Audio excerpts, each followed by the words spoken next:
as a way to start the meeting, we will take the roll. Liz? Atlas Ingebretson. Barber. Here. Chambliss. Here. Cummings. Here. Ferguson. Here. Fredson. Here. Gonzalez. Gonzalez. Johnson. Here. Lee. Here. Lilligren. Here. Lindstrom. Here. Musset. Here. Sterner. Here. Bento. Here. Wolf. Here. Zurin. Zurin. And Chair Zelli. I'm here.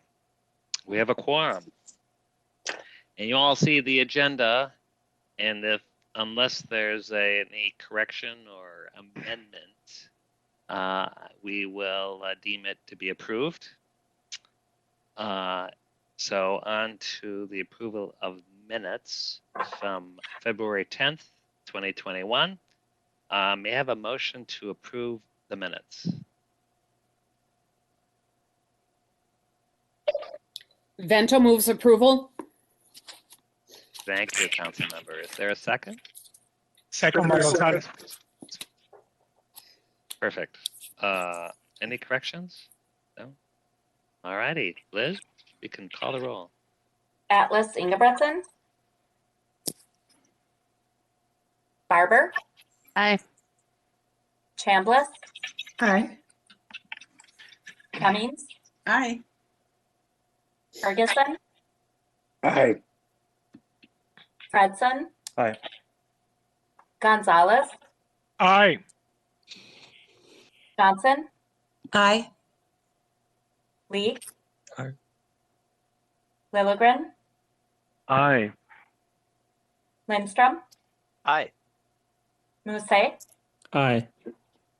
Sterner. Aye. Bento. Aye. Wolf. Aye. Zurin. And Chair Zelli. Aye. And I believe Molly Cummings voted aye, although she's having some audio problems. There you go. The minutes are approved. On to a business item, a joint reports from the Transportation and Management Committees and Council Member Ferguson. Thank you, Mr. Chair. This is business item 2021-39JT, Unified Budget Amendment.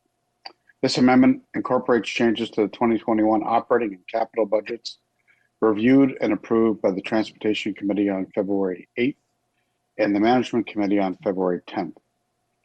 In regional administration, the amendments bring forward $1.1 million for two informational services or IS projects for building, access system replacement and server refreshes, and adds $142,000 to the 2021 IS operating budget. In transportation operating budget, the amendment reduces federal revenues in 2021 by $50.7 million to reflect CARES Act funds that were brought into the council in 2020 instead of 2021 for bus operations, metro mobility, transit length, and fixed route services. The use of reserves in 2021 is increased by a corresponding amount in each program. It also adds $1.7 million in federal CARES Act revenue for metro mobility in 2021. The amendment reduces MVEST revenues in 2021 by $94.25 million in 2021 bus operations and increases the use of reserves by the same amount. These MVEST funds are transferred to the transportation capital budget to be used for required critical capital maintenance projects. The transfer will ultimately be supported by the provision of incremental federal CRRSAA funds allocated to the council for a grant agreement anticipated sometime in the spring. The amendment also recognizes additional federal and matching grants for Pathways to Policing grant, an FTA grant to Ramsey County, and it carries forward 2 projects in the Metro Transit to be completed in 2021.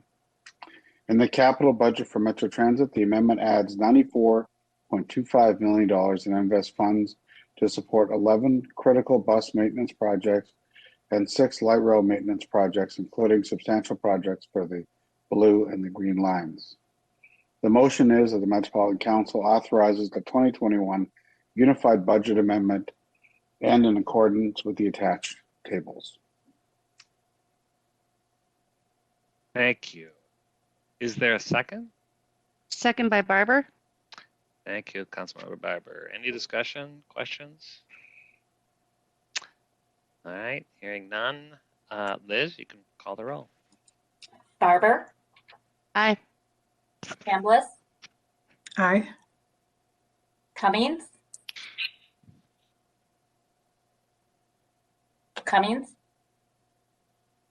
Ferguson, Aye.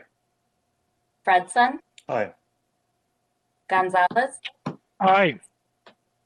Johnson, Aye. Lee, Aye. Lilligren, Aye. Lindstrom, Aye. Aye. Musse, Aye. Sterner, Aye.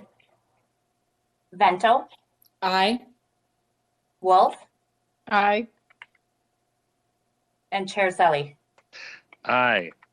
That motion carried. On to business items. Oh, I'm sorry, the consent agenda. Can I have a motion and a second to approve the consent agenda? So moved.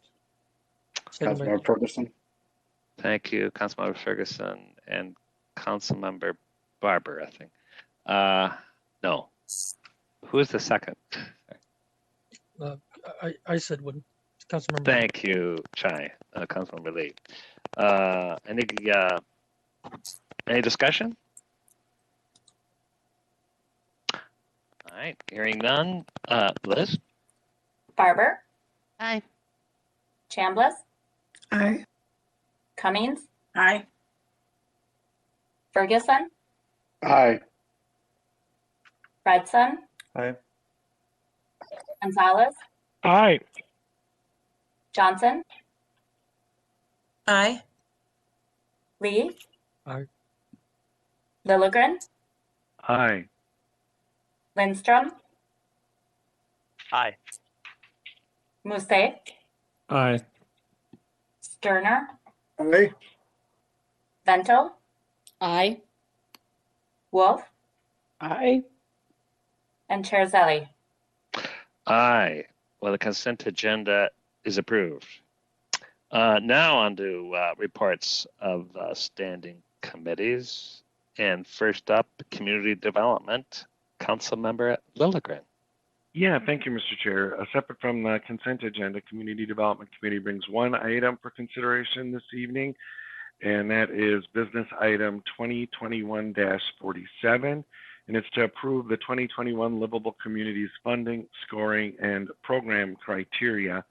And I would just really like to thank Ms. Beard, Tara Beard, and her staff and her team for their work on this, new in her position. This was quite a gargantuan task to take on, and I want to thank the Community Development Committee members for being very engaged on this conversation, and the Housing Policy Work Group members who helped shape and tee up the questions so we could have a nice, fulsome debate at Community Development. So this is kind of a short item, but it represents a ton of work. And in total, the funding availability recommendation for Livable Communities Act programs in 2021 is $25 million. This total includes $6 million for tax-based revitalization account grants, $4 million for local housing incentives account grants, $10 million for Livable Communities Demonstration Account grants, and $5 million for Livable Communities Demonstration Account Transit-Oriented Development Grant. And we made some changes to the criteria and scoring guidelines. Those sort of contour along the lines of, one, to really align more with the foundational purpose of the Livable Communities Act, also to align with the outcomes that we've identified in Thrive, and finally, to line up with the housing goals and objectives outlined in our strategic plan. So, Mr. Chair, I move that the Metropolitan Council approve the 2021 Livable Communities funding availability as shown in Table 1 of the attached program guidelines and scoring criteria. I second. Councilmember Chambliss. Thank you for the second and the motion. Any discussion, questions? Yes, Councilmember Wolf. Thank you, Mr. Chair. I just want to clarify, there was some notes in the staff item behind this of what was said at the meeting, and I don't think it really caught the essence of what I had to say about this agenda item. So I just wanted to clarify why I voted no at the committee meeting and why I'm going to vote no again today. For me, the most important thing on Livable Communities is that everybody, all of the cities in the region, can participate and have a fair chance at getting funded. That's been a real challenge throughout at least the last 20 years, that a lot of cities don't even apply. And now we lost like 40 cities even being part of the program in this last round of updates in being in for a 10-year period, which is very concerning to me. And when I chaired our last LUAC meeting, we had a developer panel similar to the one that the council had at a committee of the whole back at the beginning of December. And one of the big messages that the developers had was the risk and how much they have to spend to even get the project started, that they have to spend hundreds of thousands of dollars of their money to get a project started. And when you're looking for sources of money from a bunch of different funding sources, you have to spend money for each of those different funding sources to meet whatever criteria each organization has. So the more differences in criteria across organizations for affordable housing or whatever, the more money you have to spend to even apply for the money, and the bigger risk to the organization that's trying to build the affordable housing. And Nawal Noor was one of the panelists. You may have remembered her from the Committee of the Whole panel that we had. That was the big message that they had, is how much they have to spend in consultants and attorneys and different things, filling out all of these applications for money with no assurance that you're going to get the money. It's a bet on their part on whether or not they're going to get it. And if it seems too risky, they just don't bet and don't apply. And for smaller cities, the city doesn't necessarily have the staff capacity to do real in-depth work on some of the application things for livable community stuff, and so they just don't apply. So I have big concerns about the equity points in there, both because they're coming late in the game, and many of these projects have been underway and looking for, to apply for funding this year. Now at the last minute, they would need to do additional hoops in order to get the equity points and spend additional money and be jumping through last minute hoops for a change. In the past, when we have made major changes, and these are very major changes in the scoring for livable communities, this is the biggest change I've ever seen in all of the time that I've been involved, both as a council member at the city council level and at the Met Council level. These are major changes. Even when we did smaller changes, we usually had some sort of a hold harmless position where if we find that the big changes are excluding people from being able to apply, we would kind of let that go the first year to see how it goes. The Community Development Committee decided not to do that. They don't want to hold harmless position, and said that they would perhaps change the scoring at the end if we don't get enough applications. But I'm concerned that people just aren't going to apply because there's too many last minute hoops that they have to come up with to apply. And so it goes against the broad-based program. Patty Nauman also sort of very tactfully spoke her concerns and their Metro City's concerns about the changes and how it may end up not being a broad-based program anymore and then be at risk of being taken away by the legislature because Metro Cities has had to defend the program in the past. So it's not that I think anybody did anything wrong. I'm just really concerned that we're making some big changes without the safeguards that would enable cities to still apply. So I will be voting no. Okay, thank you, Councilmember Wolf. Councilmember Chambliss. Yeah, so we've had multiple discussions about the changes that were made and some of the comments that were brought up today. It's the first time I've heard them. 40 organizations not applying. What is the reason for that? Was it the pandemic? I mean, I don't know what those reasons were, but to put that out there and we don't have full explanations.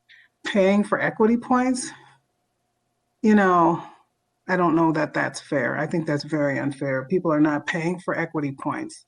You stated some of the steps that have to be taken for people to apply. That is not paying for equity points.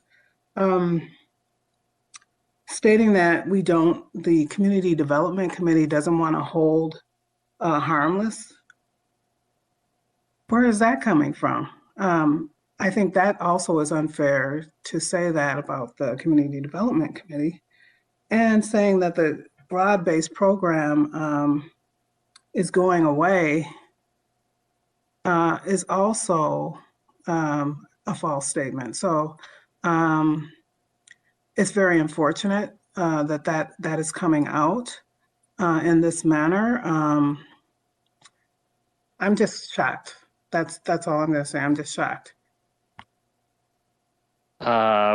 Robert, do you want to say something? We'll come back to Councilmember Wolf in a minute, but I know you. Oh, I appreciate it. Thank you, Mr. Chair. And I do want to thank Councilmember Wolf for being consistent and raising their concerns. And these were the same concerns that she raised in community development. And I just wanted to just touch briefly on them so the rest of the council is aware.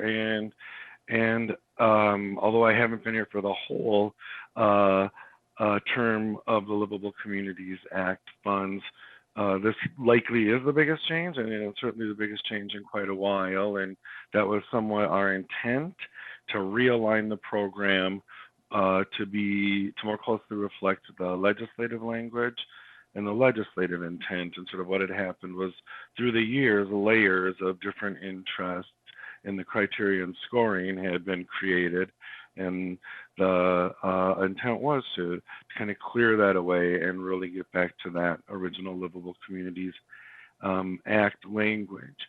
And to Councilmember Wolf's concerns about the competitiveness of communities that haven't been competitive before, that was one of our first filters as we worked on it, especially in the housing policy work group, was to make sure that we were emphasizing accessibility and the ability for other communities to be competitive. So even within the equity criteria, which some would say it would be maybe the most difficult area for some of the non-participating communities to qualify, that was designed specifically to allow for all communities to qualify for at least the threshold level of points. And I'm sure our staff will work with communities or their consultants and developers to make sure that that's clear. And on the point of and Ms. Nauman from Metro Cities did come to the committee. She did address the Metro Cities concerns and didn't express sort of opposition to what we're doing. And then the last thing about the timing of it, and the hold harmless language, I think Councilmember Chambliss, Councilmember Wolf, and Mr. Chair, is about deferring a year, right? We would change the criteria and scoring and then defer a year before we actually implement those changes. And that's sort of that hold harmless here. so that our partners and developers can prepare for that. And I would just point out this is the second year of a 4-year term where we were selected for our appointments here based on our response to addressing equity within the region. And so we've tried to do that with these revisions to the scoring criteria, and something we do every single year. And so I think I'm comfortable with the idea that we can use this to figure out what worked, what didn't. At the end of even this cycle, we can move funds around if it makes more sense to put funds into some of the different programs. And then for 2022, we can start all over again. And I don't think that's a huge risk to our development partners and our community partners to work within these new guidelines for this year, evaluate, and reestablish in 2022 if there's changes that need to be made. And again, if we defer a year, then it's really the last year of this term is the term that we would actually see these new criteria implemented. Thanks. Thank you. Councilmember Barber. Thank you, Mr. Chair. I think I do want to point out something here, and maybe something for the housing work group to look at going forward, because when I came on council, 14 of my 15 cities participated in livable communities. By the end of my first term, all 15 did. And as of this last round, 7 do. And all of the cities that dropped out are small cities. Those cities also pay into our property tax levy that these dollars come from, and they're not seeing the benefit of the program. They're not doing it because they would never meet the criteria that has been required. And so it got to a point, to Councilmember Wolf's point, that just the administrative burden of it was getting to be too much for some of these small cities to maintain. So I do think it is something that we have to look at going forward. This is supposed to be a regional program, and I can tell you very well that even the small cities within my district have housing needs, and they have affordable housing needs. And I think that there's something that clearly we may be doing some things right, but we're also doing something wrong when that many cities leave the program. Thank you. And Councilmember Wolf, did you want to say something at this point, or Councilmember Chambliss? Thank you, Mr. Chair. So when I was talking about paying for equity points, that's not what I meant.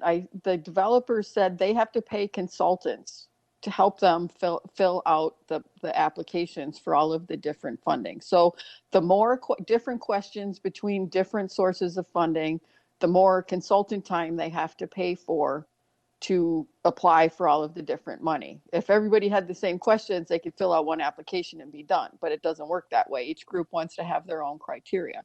And we did clean it up significantly on the demonstration and innovation categories. We did clean up some unnecessary hurdles, but we've added some new hurdles based on council member preferences on what we should be doing with livable communities.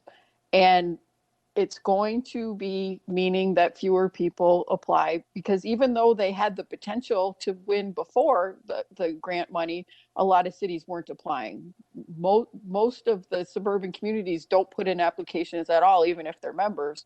And we had a presentation when we did our re-upping of the livable communities cities. So we had a public hearing and whatnot, and it was all listed who reapplied. And the old program had about almost 100 cities, and now we're down to 60 something. So we've lost a considerable number of cities, some because they haven't completed their comprehensive plans, but some are done with their comprehensive plans and just decided not to apply because it was just too burdensome to try to fill out all of the paperwork, and they didn't feel like they were likely to get the funding. So whether staff or council members or whatever tell these cities, oh yeah, you should apply, you're going to get the funding, it takes time. It takes the developer money for consultants and some of them have just said it's not worth trying to do anymore because it's too cumbersome. That's the concerns that I'm trying to express. I'm not trying to impart any evil motives to any council members or anything like that. I'm telling what cities have said in the past and what developers were saying in the panel that we had for LUAC, that was a huge thing for them, how much they have to spend and risk before they ever get a single shovel of dirt moved to do a program. So I'm just trying to express all viewpoints and make sure that the council understands where other people are coming from. Thank you. Councilmember Chambliss, did you have that comment? Yes, I just wanted to respond to Councilmember Barber's statement that she wants the housing work group to look into this. And for sure, we will look into all of the issues. Our goal is to have continuous improvement and to do a better job of attaining the goals for the legislative purposes as defined and intended. Okay, Councilmember Johnson.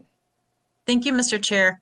First of all, I want to acknowledge that I shared those same concerns too on the housing policy work group, and I really appreciate it because Tara Miss Beard, embraced that too. She recognizes that, a couple of principles were guiding us. Again, aligning better with the state law that enables the Livable Communities Act, and we had, I think, as has been stated, we had some things layered into the criteria and this and that really weren't set forward directly in state law. And we weren't even sure what the value was at the end of the day. But with equity and, ending racism, we wanted to make sure that we could take a look at that principle and how could we build it into our scoring system. And I will say this, it was arduous. I mean, certainly Tara and her team worked very hard. I know they worked very hard trying to get cities' input, certainly talked to metro cities about this. And, along the way, I expressed my concerns too, because I acknowledge there are cities out there that, don't even bother applying because they don't have the resources, the capabilities, and it's just maybe not even worth their time what they have to invest in order to make an application with probably very low chances of getting something back. I was hoping that by changing some of the criteria, that would make it easier for them, because we did talk in our work group about how do we broaden the ability for smaller communities to get council grants. It's not always going to the core cities or the cities that really, have all the consultants and everybody, at the ready. So we did talk about this, and I know in the work group and maybe separately with Tara, I talked about, the number of cities that have not renewed in livable communities and why was that. And she shared with me her thoughts. If she's with us here, she could maybe touch on that. But my takeaway was that certainly there are some communities that just haven't felt like I had mentioned that they really could benefit from it or had the resources to apply. With that said, though, even in this proposal, Tara really lays out in the the instructions and the information that goes along with this program, how to be successful and where we can help assist explaining all of this and making applications as strong as possible, not waiting it, not helping them do their application, but these new things we're there to help talk them through it and things like that. We did talk that we were hoping that more cities would participate in livable communities. And Tara, please forgive me if I'm misstating, but my understanding too is with COVID and just a lot going on right now, we think that is a major impact for cities not coming back. So while the change is happening now, I'm not certain that this change that's being proposed is what's keeping cities away. I think that there were past, issues with the program as it was. COVID hit. Especially for smaller communities, they're already, just up to their eyeballs, trying to get everything managed on a day-to-day basis that they need to with, of course, limited resources and stretched resources. So I did, though, really try to consider and want to consider some kind of a phasing in of this. Because to Councilmember Wolf's point and I think maybe Councilmember Barber said this too, you know, this is a change, and we want to encourage cities and developers to come alongside of this and to best understand it and get it under the belt and figure out how to do it.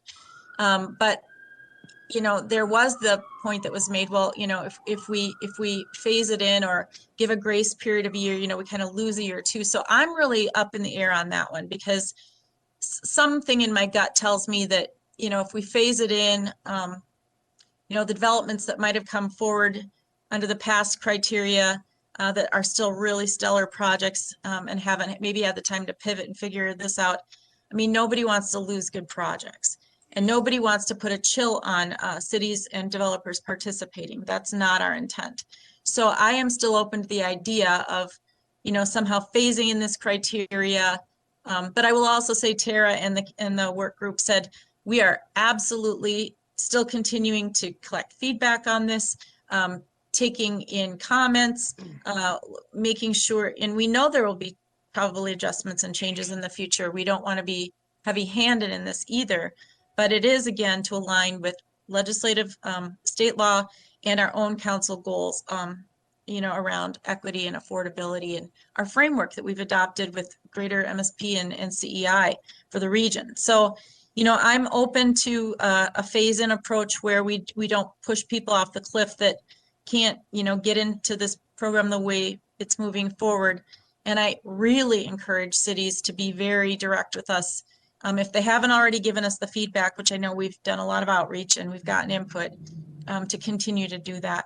So I'll be supporting it, but I am, again, still very open to having a window of time where we can maybe, you know, work at bringing people along with this new scoring criteria and maybe having a bit of leeway. All right, Tara, I don't want to put you on the spot, but if you want to offer any comments, particularly when it gets to outreach and working with communities, that would be great for the whole council to hear. Thank you, Mr. Chair. I'm very grateful for the chance to share some additional thoughts, and really grateful for how much folks are engaging and care about the Livable Communities program.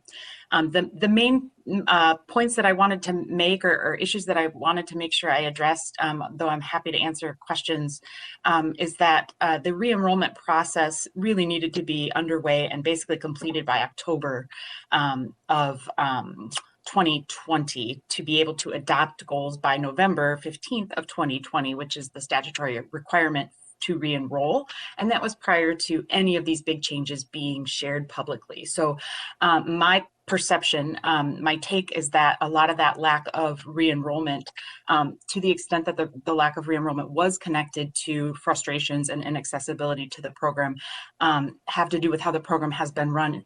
And so I think a change is exactly kind of what is in order, and has been a big focus of how we make this program more accessible across the region. And I do recognize that a lot of that is going to happen through outreach and communication to explain what these changes mean and why they are intended to make the program more accessible. I also just want to share that the scoring criteria is a really important piece of the accessibility and interest in the program, but there's also a lot of detail in how we run the program that I think also can add to and improve barriers to participation and interest. So I want to point out that this scoring criteria before you today is, you know, about a 20% reduction in the number of bulleted criteria points that have been in the 2020 FDP. So we're trying to eliminate redundancies, be more clear, and reduce the amount of kind of different ways to describe all the awesome things that can happen in Livable Communities projects. Also, our applications are much, much smaller. Our pre-development application for 2021 is not complete. It's in draft form right now, but at this time, in draft form, it is 2 pages long, which is significantly fewer pages. Commensurately, the development programs applications have been upwards of 40 pages. I don't have a page count for you yet on those, but it's not going to be anywhere near 40 pages. So we're working on a lot of things behind the scenes as well to make this program more accessible. We've had a lot of great conversations about, does this question in the application, or does this scoring criteria in the FDP favor a quality grant writer versus a quality project? And so we're really working on the wording in our applications, the wording in the scoring criteria. Again, just trying to highlight some of the even deeper weeds we're going into to try to make this program more accessible. But I fully acknowledge that there are some folks that in their experiences in the past are not sure this program is for them. And so we have to go do our outreach and talk to them about what we're changing and why, and listen to how we can continue to make the program work better for them. I'm looking on my other screen right now at a spreadsheet of the 38 communities that did not re-enroll, and with a kind of itemized list of these are the folks that didn't re-enroll that don't have their comp plan adopted, so they couldn't re-enroll. These are the communities that didn't re-enroll and have applied in the last 5 years. So that's really strange that they didn't re-enroll. Maybe it was a COVID-related issue because a lot of city councils shut down and weren't able to do business. And if a city doesn't have an application in the queue for 2021, there's no rush to apply or rush to enroll, I should say. They can re-enroll any year to be able to become participants in the following year. So part of my work plan this year is outreach to those 38 communities to talk to them about why they didn't enroll, hopefully get a couple dozen more enrolled before the end of 2021 for 2022 participation, and keep listening and keep bringing continuous improvement proposals to you all. So I'll stop there, but happy to take additional questions. And again, really appreciate this conversation. Thanks, Tara. Thank you for your hard work and that thorough explanation. Councilmember Barber. Thank you, Mr. Chair. First of all, to Councilmember Chambliss, thank you for being willing to take this up with the housing work group. I think it's really important. Often our small cities are overlooked and they shouldn't be. So I appreciate that. And then Tara, also thank you for some of your comments about wanting to go back out to some of these communities. Once things start to open back up and councils start meeting in person, I'm hopeful that one of the big things is small cities always seem to feel like they have to come to us, but my hope is part of outreach that yes, District 4 is far and wide and can take you on some meandering roads, but it's beautiful countryside that you'll come out and visit some of these cities to help engage them. Thank you. Councilmember Wolf. Chair, and I would also like to thank Tara and Riva both for their hard work. This is the deepest dive that I have ever seen on the livable community stuff. And although I don't support all of the changes, there were some major changes that I am very excited about with streamlining the program. And I know Tara has been as deep in the weeds as I have ever seen a staff member ever be, trying to make the program better. One other request I would have for the work group is when we did the MCUB program and when we do the DBE goals for things, we have data on how many companies are available and want to do the work as a percentage of the overall possibility of companies that do the work. We didn't have any data like that, and part of the points is having people of color on your development team. If we don't know how many there are, and if we don't know whether there's any people of color that want to do development out in the smaller cities, out on the fringe of the metro, it's hard to say whether that's an appropriate scoring criteria or goal, because in DBEs and MCUB, you can have a good faith effort when nobody wants the work. They're busy, they have other things to do, but with the scoring, there is no good faith effort thing. So we need data on, is there people that are wanting to do this work and aren't being selected for it, or are we setting a goal that's not realistic to meet? Okay, whoever said we don't have substantive, deep conversations in the council meeting? This has really been great to listen to all the points of view and thought. Any final questions, thoughts, comments? All right, Riva, did you? No, okay. I think we're ready to vote. Liz, you can call the roll. Atlas Ingebretson, Aye. Barber, Aye. Chambliss, Aye. Cummings, Aye. Ferguson, Aye. Fredson, Aye. Gonzalez, Aye. Vincent, Aye. Lee, Aye. Lilligren, Aye. Lindstrom, Aye. Musset, Aye. Sterner, No. Vento, Aye. Wolf, Nay. Zurin, Chair Zelli. Aye. All right, that motion carried, and we'll ensure that the minutes reflect some of the sense of the conversations for the record.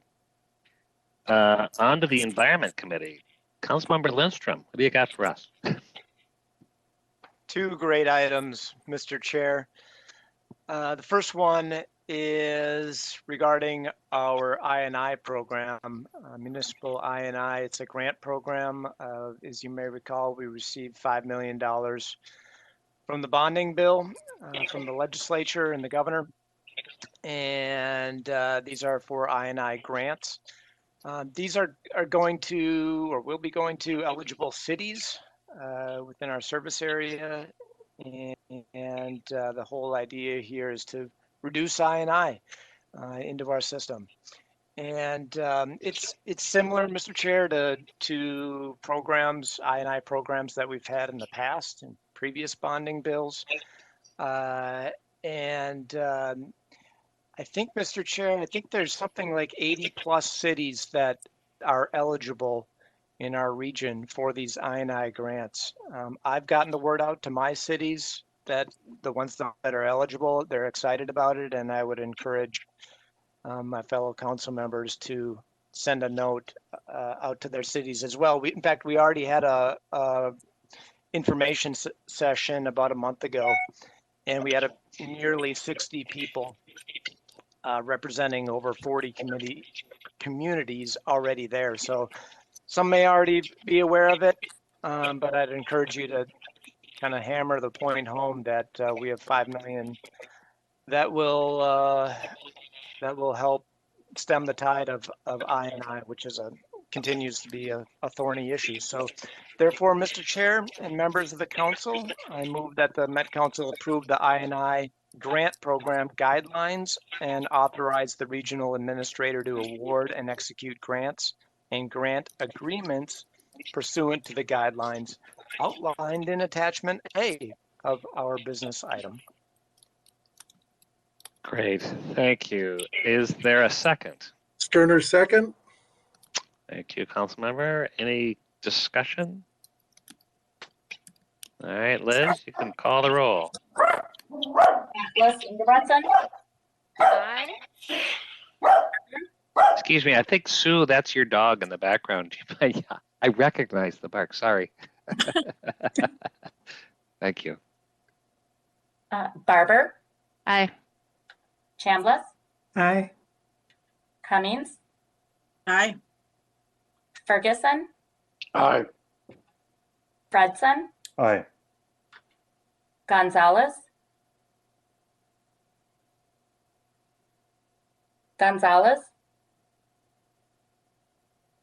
Johnson, Aye.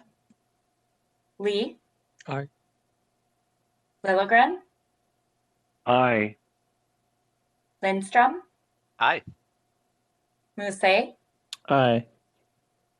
Sterner, Aye. Vento, Aye.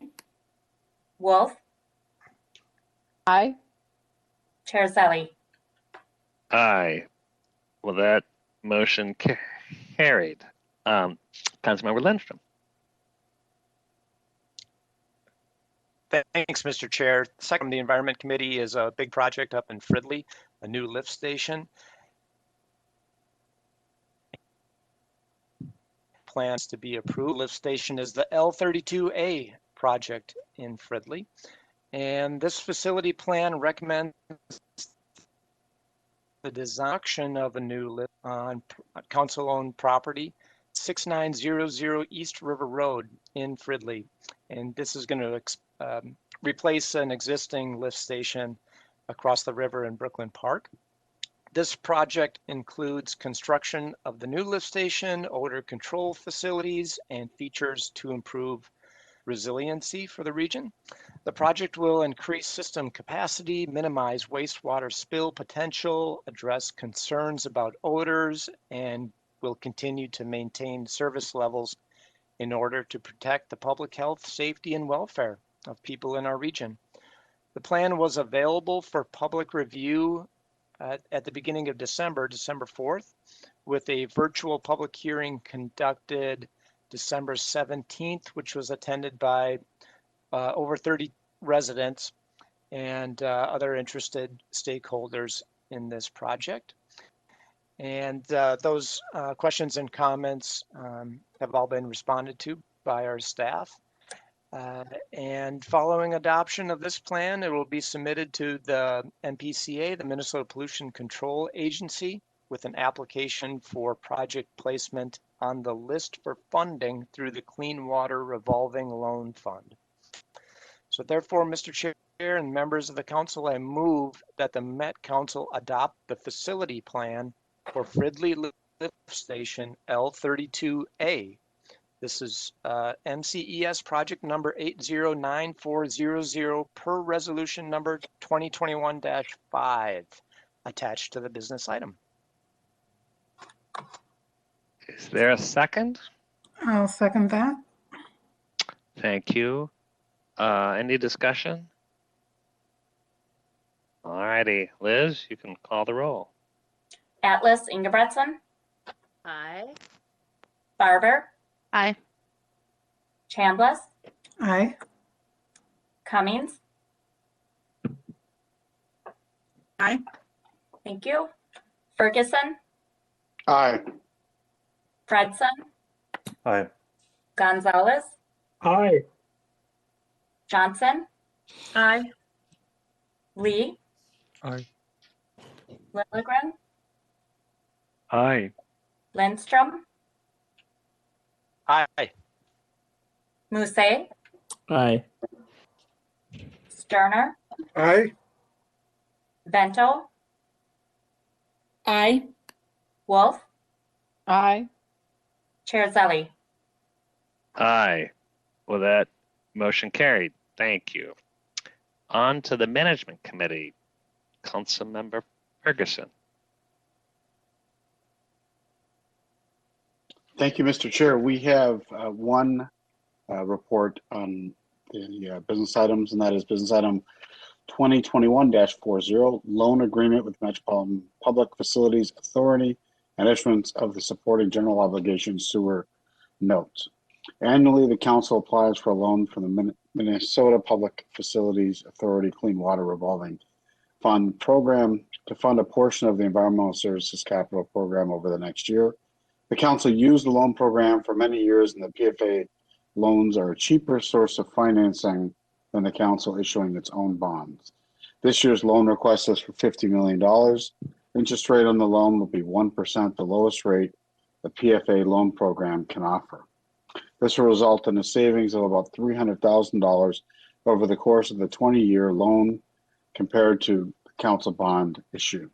This financing structure also includes the council executing a general obligation note pledging the council's full faith and credit to secure repayment of the loan. The funding for the loan repayment is revenues from the water system. The Thrive lends the stewardship as the loan represents inexpensive and efficient funding for environmental services capital projects.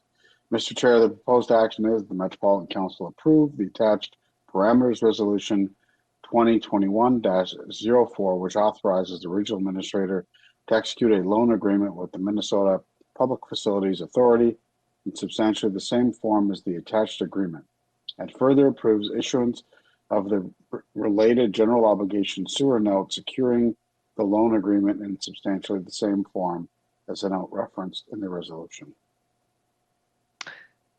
Thank you. Is there a second? Johnson seconds. Thank you, Councilmember Johnson. Any discussion? 1%, can't beat that, you would think. Okay, Liz, call the roll. Atlas Ingebretson, Aye. Barber, Aye. Chambliss, Aye. Cummings, Aye. Ferguson, Aye. Fredson, Aye. Gonzalez, Aye. Johnson, Aye. Lee, Aye. Lilligren, Aye. Lindstrom, Aye. Musset, Aye. Sterner, Aye. Vento, Vento, Vento votes aye. thank you. Wolf, Aye. Chair Zelli. Aye. All right, that motion carried. On to transportation. Councilmember Barber. Thank you, Mr. Chair. Mr. Chair, council members, business item number 2021-54, same week, relates to the federally required 2021 safety performance measure targets. This is an annual business item to set annual targets for federally required safety performance measures. The performance measures track the number of annual traffic fatalities, serious injuries, and the crash rates for those two categories, as well as the number of pedestrian and bicyclist fatalities and serious injuries combined. A work group with local partners recommended a methodology for the region to use to set these targets after using MnDOT's method results in increasing targets, which was a concern to some local partners. The recommended 2021 targets are total traffic fatalities, 106, fatality rate per 100 million vehicle miles traveled, 0.36, serious injury crashes, 738, serious injury crash rate per 100 million vehicle miles traveled, 2.49, and non-motorized fatalities or serious injuries of 181. Therefore, Mr. Chair, I move that the Metropolitan Council adopt the 2021 annual targets for the safety performance measures for the metropolitan planning area and the attached resolution. Thank you. Is there a second? Cummings seconds. Thank you, Councilmember. Any discussion, questions? All right, Liz, call the roll. Atlas Ingebretson, Aye. Barber, Aye. Chambliss, Aye. Haynes, Aye. Ferguson, Aye. Fredson, Aye. Gonzalez, Aye. Johnson, Aye. Lee, Aye. Lilligren, Aye. Lindstrom, Aye. Musset, Aye. Sterner, Aye. Vento, Aye. Wolf, Aye. Chair Zelli. Aye. Well, that motion carried. Now on to other business. Business item 2021-30 are my recommendations for council member committee assignments. You'll probably note that it's 99% very much the same committees. I really appreciate everybody's getting in touch with me and expressing your interest in continuing. It is a short period of time when you think of 4 years, so it's really good to have these kind of knowledge and expertise in the areas, in all the areas that we're involved with. So thank you for all your work. Unless anybody has any particular comment, I would entertain a motion to move all this appointment recommendations as a whole. Moved by Lee. Thank you. Is there a second? Second by Vento. All right. Any questions, discussions? All right, Liz? Atlas Ingebretson, Aye. Barber, Aye. Chambliss, Aye. Cummings, Aye. Ferguson, Aye. Fredson, Aye. Gonzalez, Aye. Johnson, Aye. Lee, Aye. Lilligren, Aye. Lindstrom, Aye. Musset, Aye. Sterner, Aye. Bento, Aye. Wolf, Aye. Chair Zelli. Aye. Thank you. That motion carried. We're on to business item 2021-56, which is the appointments to the Equity Advisory Committee. We had actually 3 at-large committee openings in the EAC this last year, and I know that we've been recruiting through partner community organizations, council members themselves, and council communication channels for the past few months. And as we all know, the EAC really plays an important role and one that we want to really help advance, where the overall goal is advancing the work we're doing on equity. And I know there's great passion and interest within the community, and I really appreciate the council members, Sterner, Gonzalez, and Lee, who are really engaged with the committee. We had over 20 candidates that applied, and Councilmember Gonzalez, Councilmember Lee, and Councilmember Ferguson, as well as some current EAC non-council members, Nalima, Sitate, Moon, and Nay, Leah Goldstein Moses. Everybody served on a nominating committee, which is, as we all know, not a passive effort. There's a lot about recruiting, going through all the applications, meeting. It's a huge lift, a big time commitment. So thank you for doing that. We have some great recommendations that came out of the interviews of finalists, and with your approval, I would entertain a motion to approve the appointments of Nicole Ellis McGregor, Gabriela Oliveira, and Brianna Rothstein to the Equity Advisory Committee for the remainder of the original 4-year term ending January 1st, 2022.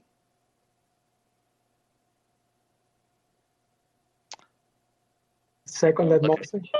So I'm looking for a motion. Great, Francisco. Is there a second? Seconded Atlas Ingebrigtsen. Thank you, Linnea. Any discussion? Mr. Chair. Yes, Chai. Thank you, Mr. Chair. I want to say thank you to everyone who sits on these annual committees, recruiting and interviewing committee members. I know the staff work really hard behind the scenes. Even as us as committee members, we just kind of show up and sit through the 4 or 5 hour straight meetings, but the staff put in tremendous work for that to occur. And so I commend the staff greatly for all their work.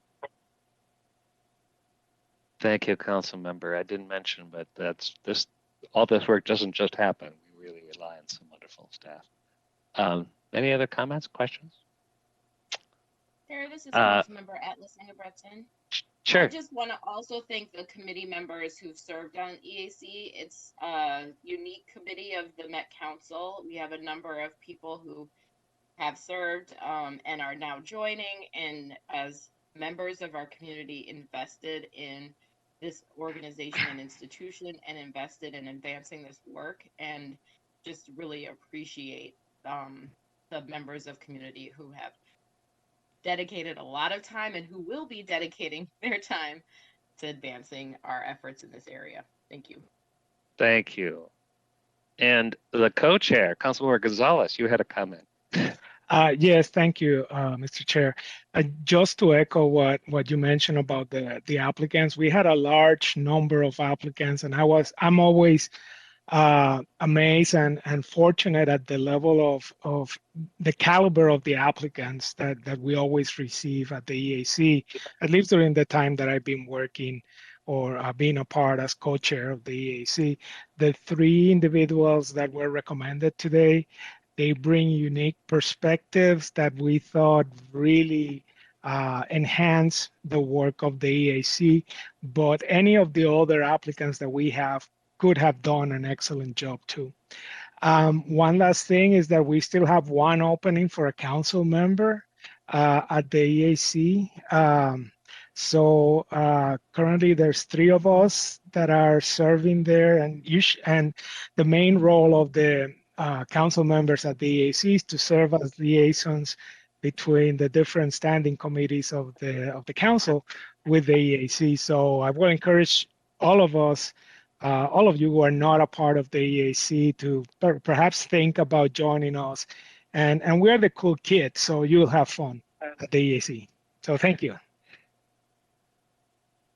That's a very compelling sales pitch, Francisco. And if we don't have volunteers, Francisco's going to start reaching out to you.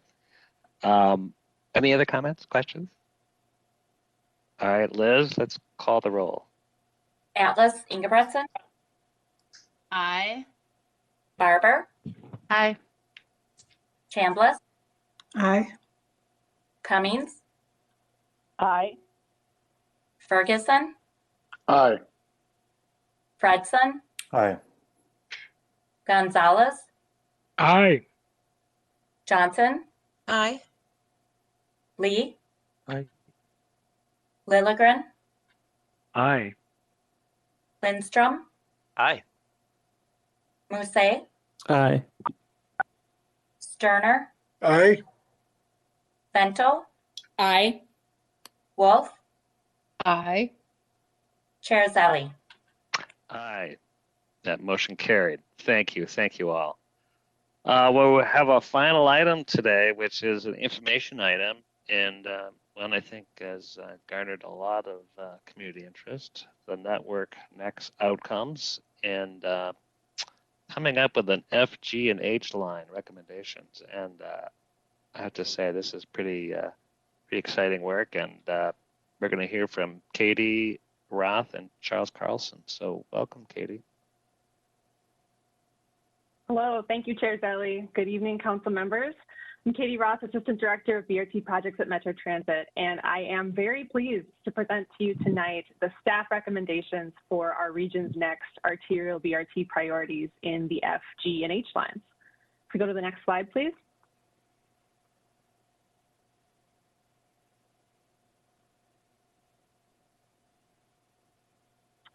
So if you'll recall, the goal of our Network Next BRT plan is to identify ultimately the 10 arterial BRT lines that we would like to implement between now and 2040, with 3 priorities named as the F, G, and H lines.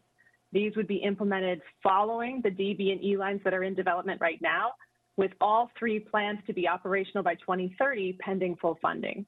Our plan outcomes would also include 7 additional corridors aligned into midterm and longer term implementation tiers, and we would plan to revisit those in about 5 years as we refresh this plan.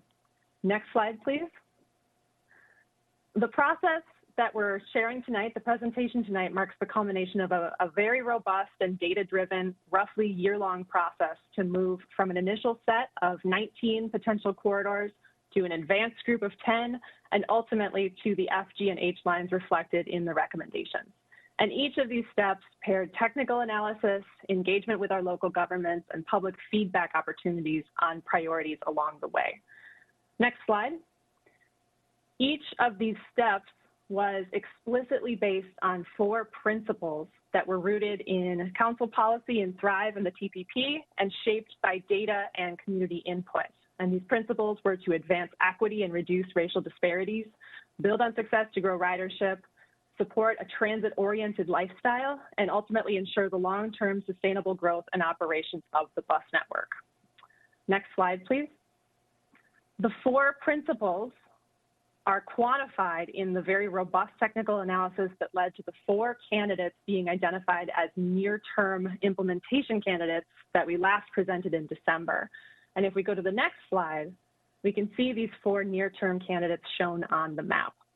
Central Avenue, the Route 10 today, running from downtown Minneapolis up to Blaine. The Como, Maryland line, which would largely replace and extend Route 3. The Johnson-Lyndale corridor, which would largely follow Route 4 between New Brighton and Bloomington.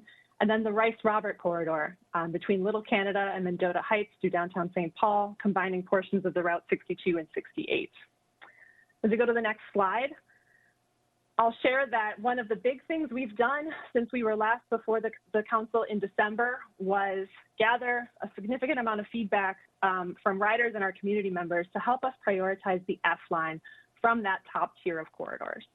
Our goal during this phase was to receive about 2,000 responses and for 45% of those to come from BIPOC individuals. We received over 4,000 responses with just over 30% coming from BIPOC individuals. And as with previous surveys on Network Next, a lot of our staff resources were directed at garnering more in-person responses to reach a more diverse group than we've seen typically engage with these processes online. I will say that we're showing the top line results here, but the trends we see in the results are largely consistent across the racial and ethnic groups within that sample. In the results, Central and Como, Maryland garnered the most support, followed by Johnson-Lyndale and then Rice-Roberts. But ultimately, we see strong support across each of these 4 corridors. What we also heard when we asked people why they were prioritizing certain corridors was consistent with the Network Next principles. Support for focusing BRT service to extend to BIPOC communities, and the importance of designing a network that really supports getting people to all kinds of different destinations quickly and comfortably, and doing so in places that aren't served by BRT or LRT today. So as we go to the next slide, in addition to that public feedback, since December, we've also incorporated other factors into the recommendations you see tonight. We've continued discussions with cities and counties across this phase and received support for corridors through resolutions and letters, including a significant block of support from East Metro communities for advancing the Rice-Robert corridor. And we looked more closely at planned street projects in these corridors. I will say there are many opportunities across this map to align local or state projects with planned BRT investment, and we really look forward to drawing on our experience doing this in past projects, from Penn Avenue to Snelling to Hennepin Avenue to Lake Street. We've got a lot of different ways that we've been able to work closely in coordination to align visions around and with the named BRT priorities. Ultimately, we ended up taking a closer look at a couple of key differentiators on a few different critical dimensions. And first, we looked at what would set apart one corridor to advance as the F line. Secondly, we're examining how the G and H lines could be identified after that top priority was named. So if we go to the next slide, please. From the data we've collected and compared along the way across this process, we identified 2 key differentiators for setting apart the F line: cost and ridership. And ultimately looking at how we can maximize the benefit for the greatest number of people with BRT investment for the lowest cost, both in terms of upfront investment and the cost to operate the line in an ongoing way. On the next slide, we get into ridership. And for ridership, we looked across multiple dimensions to gauge how many people BRT could carry in these corridors. So on the left, first, we looked at existing ridership. And we see that Route 10 in the Central Avenue corridor carries significantly more riders than the other corridors, nearly twice the number of Rice-Robert, with Como, Maryland and Johnson-Lyndale together in the middle. And in the middle here, we estimated what an opening year ridership forecast could look like on the basis of what we've seen with the A line and the C line, both seeing initial growth of about 30% in that first year. And what we see here is that that BRT bump could potentially raise ridership on the Como, Maryland and Johnson-Lyndale corridors to about the level of existing ridership on the Central corridor, again with Rice-Robert lower and Central higher. And then we use the Federal Transit Administration's ridership forecasting tool called STOPS to project out 2040 forecasts planned based on planned changes in transit and land use by that time. And here we see that there are 3 corridors kind of clustered in that top tier, around 12,000 to 13,000 daily rides, with Rice-Robert nearer to 9,000 daily rides. As we go to the next slide, we look at the cost to build these corridors on the left and see 2 tiers emerge. Both the Central and the Rice-Robert line would cost an estimated $80 million to build, including buses, stations, technology, and implementation.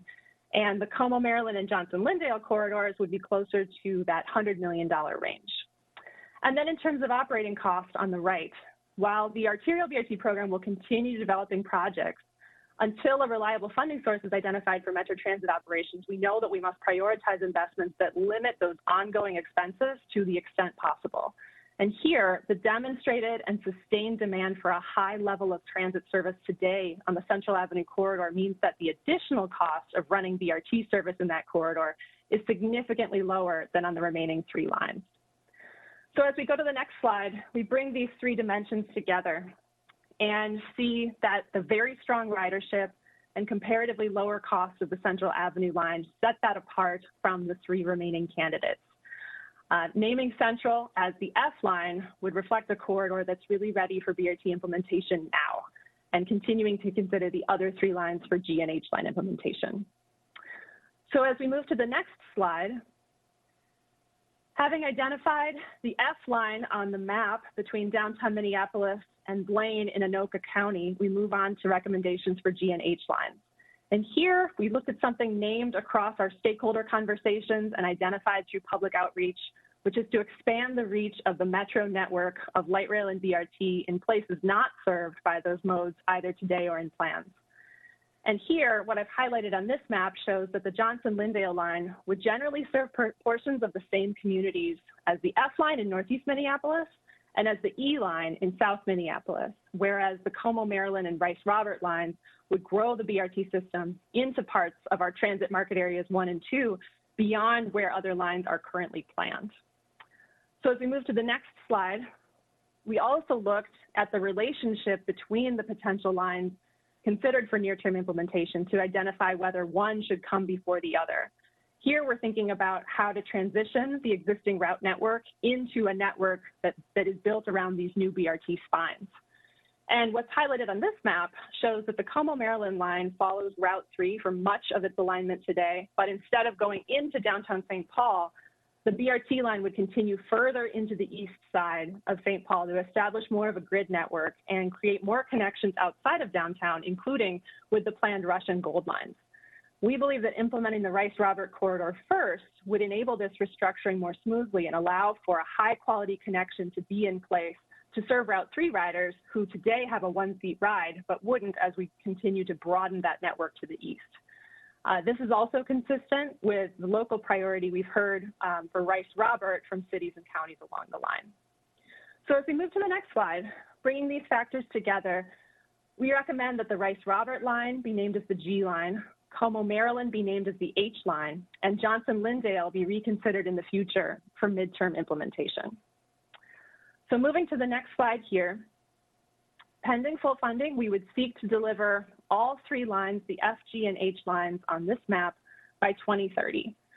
These 3 lines align well with the Network Next principles that have guided this process.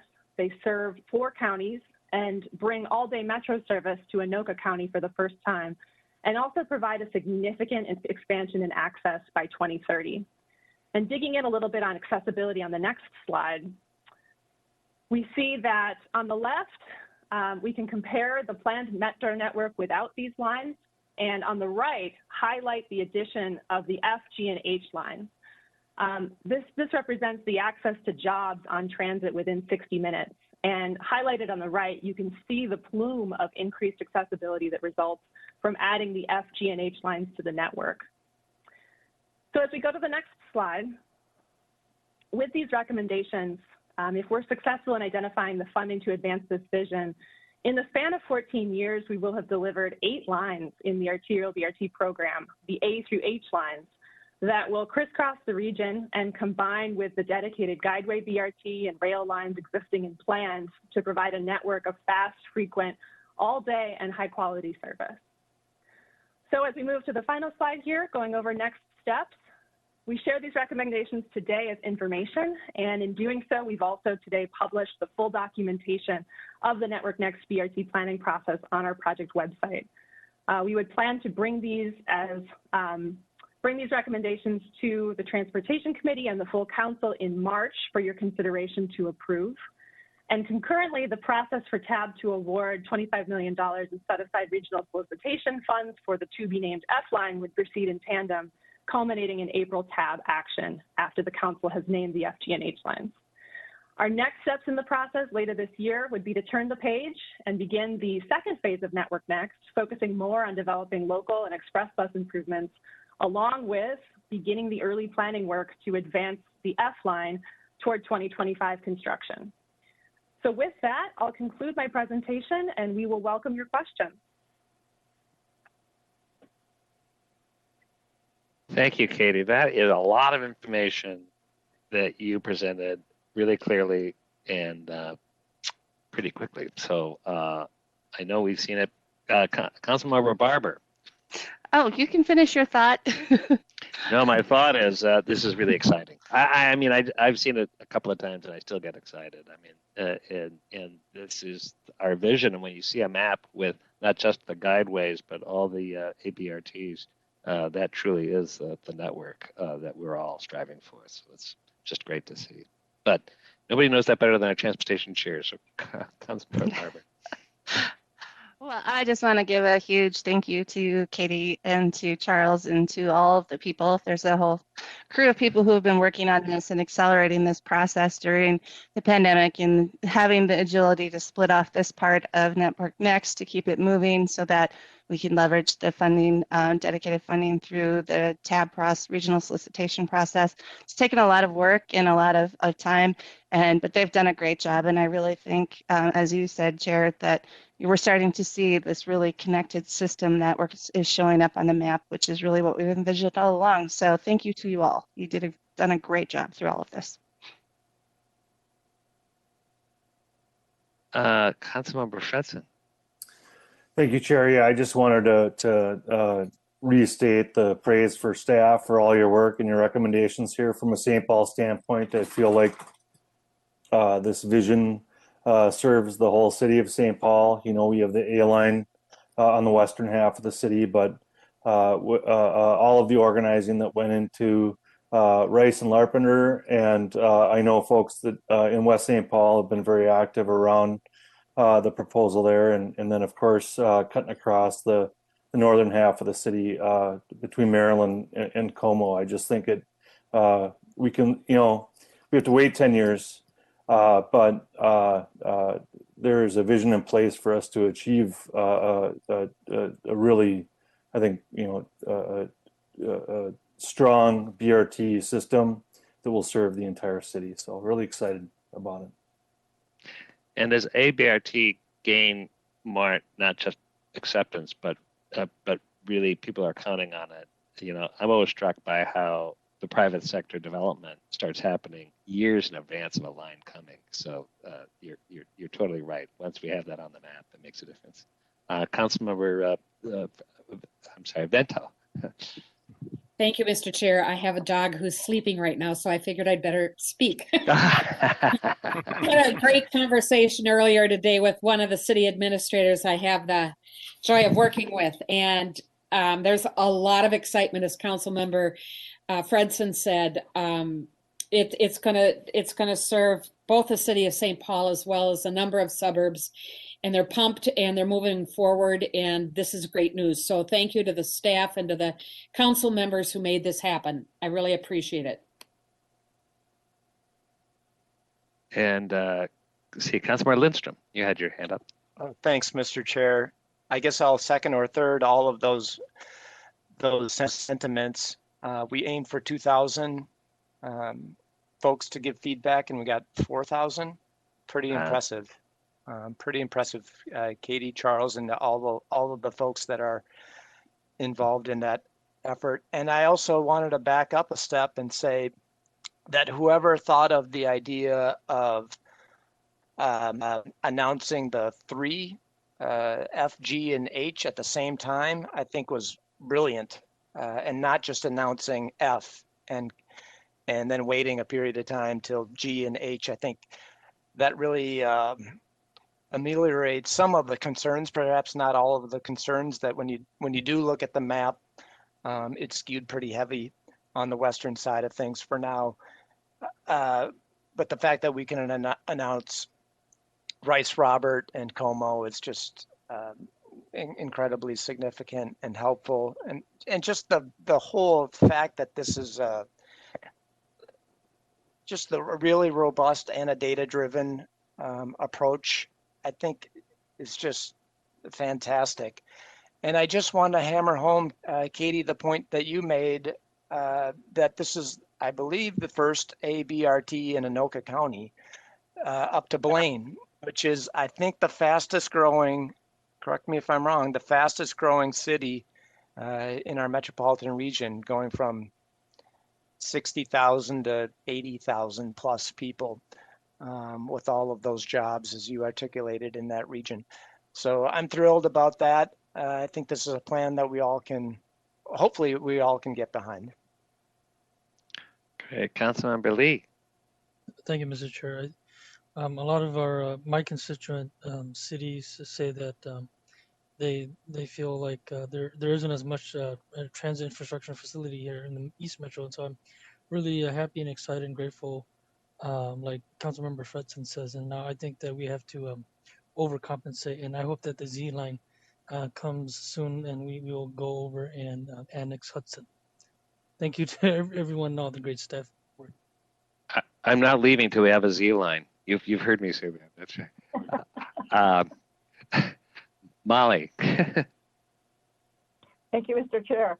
I just want to add also that my cities are not directly touched by these particular routes. However, the input from the cities who appreciate the robust build out of the network and understand the value that it brings to the region is huge. And then the gratefulness of my cities and to the process and to the staff in the outreach, in the willingness to meet with and explain and understand and answer questions, just considerable praise and thanks to you and your team, Katie and Charles and everyone else involved in all of this, because it really is truly an amazing way to pull together the entire region in something that will benefit us all for many years to come. So lots of kudos to you for doing that and for all of the outreach that you have done to make this the best that it can be. It is really exciting. So thank you. Rita? Okay, who hasn't spoken yet? We're all excited about this interconnectedness that we're getting from the ABRT lines. I have taken the number 3 as a commuter myself. I've taken the number 10 from Foley Park and Ride, and man, that was an hour, maybe hour plus ride. With this ABRT, it's going to significantly cut the time. That F route going up to Northtown Transit Center is going to make it a destination place. And I'm just really excited. Sorry we have to wait, 10 years, but to be a part of the planning of something that's happening in the future, even if we're not here, is really exciting. True. Anyone else? No? Well, congratulations, Katie, Charles. You've got our attention, so we'll keep doing what we can to keep that going. Thank you. Now, I know we have just a couple of reports. Linnea has a brief announcement about an impasse item. Thanks, Chair. Hi, everybody. I just wanted to get on your radar screen. You'll be hearing from staff later in maybe this week that we are going to be launching our second equity grant program series in the Metropolitan Parks and Open Space Commission. This series is focused on programming, which is something when we've had conversations, that's what people think about as opposed to capital. It's a very exciting opportunity for us, and what really is a culmination of years of work. So I just wanted to get that out on your radar screen, look for those emails, and then reach out to myself and Emmett with questions and interest. So thank you. Thank you for calling that to our attention, and that does sound exciting. Programming, not just capital. Any other, Riva, go ahead. Yeah, I just wanted to say I'm really excited about the programming part. It is just so important as we want to expand the interests of our park system to people young and old. I remember as a child, there was a lot more programming. It was at a local park, but how influential that was in my socialization and my exposure to the outdoors and to the community. Kudos to everybody who's worked on that program, and thanks for bringing that up to our attention, Linnea. Thanks. Anyone else have anything they want to share? All right, Mary, anything? Mr. Chair, nothing new to report tonight. All right. You're not doing much. You're doing a lot. Thank you, Mary, for all your hard work. We are all doing a lot. Anne, anything from our chief counsel? Thank you, Mr. Chair. No report today. All right. Well, the sun has not set. I mean, I think spring is coming because we're finishing a meeting that's not dark. Enjoy the day. Good to see everybody. And I know we have plenty to talk about in the weeks ahead, so stay tuned. This meeting's adjourned. Thank you. See you later. Good night.